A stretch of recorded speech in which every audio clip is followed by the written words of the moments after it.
A full synthetic bottle can legally be filled with refined crude oil pulled straight from the ground, and there's a real court case from 1999 that made it legal.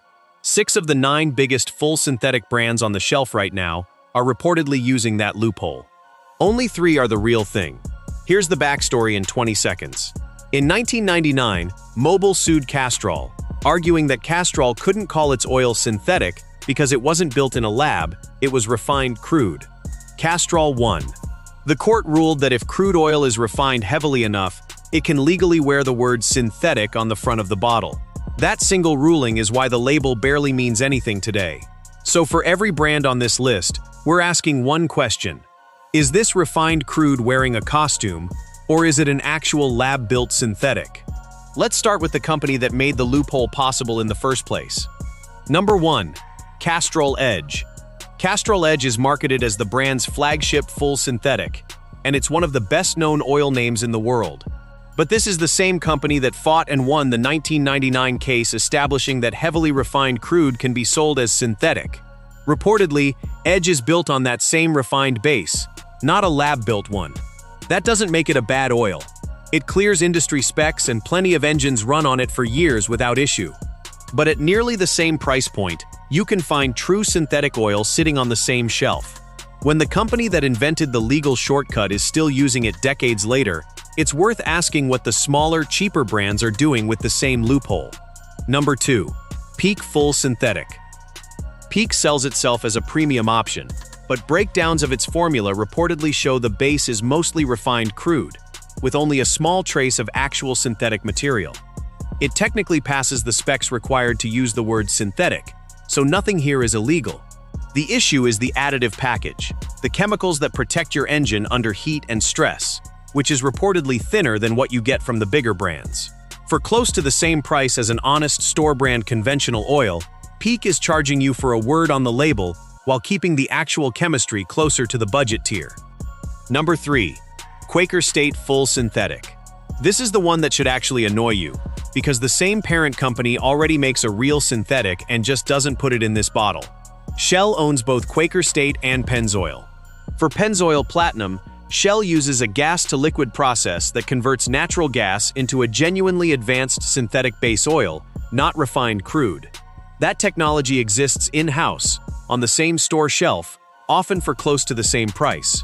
Quaker State Full Synthetic, according to available breakdowns, does not use that process. It's built on conventional refined crude instead. So the idea that it's the same company so it's basically the same oil doesn't hold up.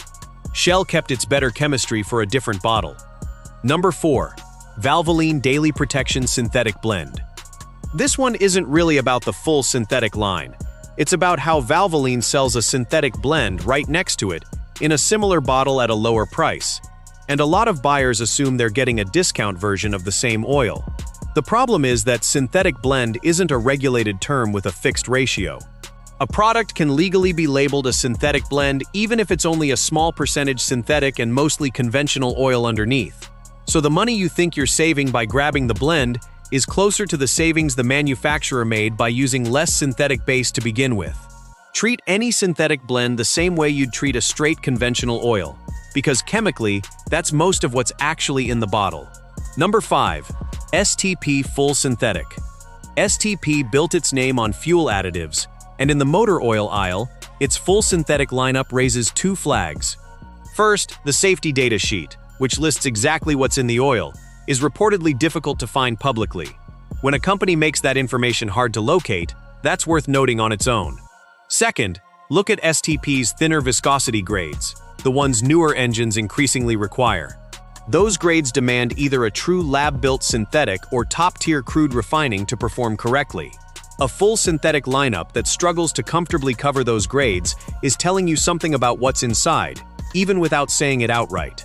The brands doing this right publish their base oil data proudly. STP largely doesn't. Number 6. Idemitsu Full Synthetic.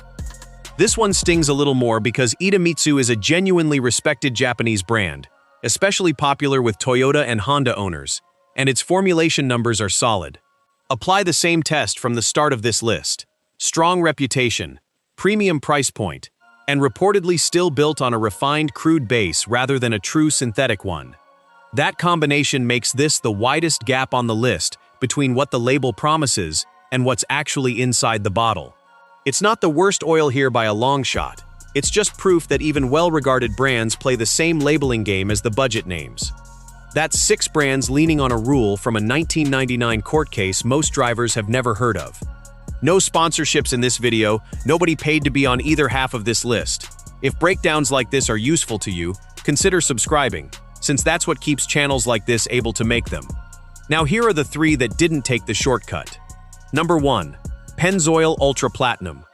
This is the chemistry Quaker State doesn't get to use. Pennzoil Ultra Platinum is built using Shell's gas-to-liquid process, which converts natural gas, not crude oil, into a base oil with very low impurities and a molecular structure that reportedly rivals a true lab-built synthetic. Shell has published cleanliness testing data showing the oil leaves engine internals well under industry dirt limits. For modern turbocharged engines, which tend to punish weak oil fastest, this is a legitimate high-performance product priced close to brands that aren't doing the same work.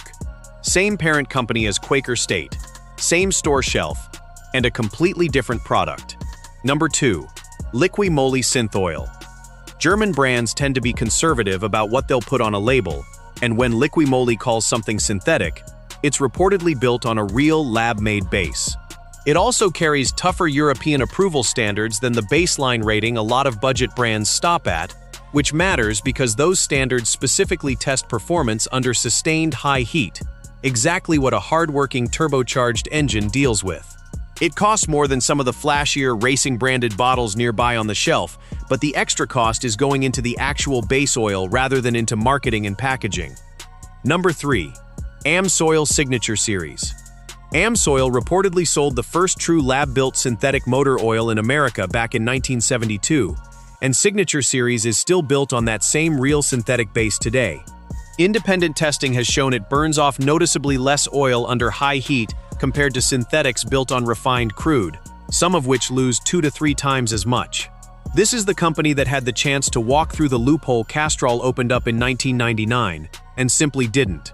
No court ruling propping up the label, no reliance on a legal technicality, just a published, real synthetic base oil. So that's the list. 6 brands leaning on a 1999 court ruling to sell refined crude as synthetic, and 3 that are actually building the real thing. What oil are you running right now, and how many miles have you put on it? Drop it in the comments. I read every one.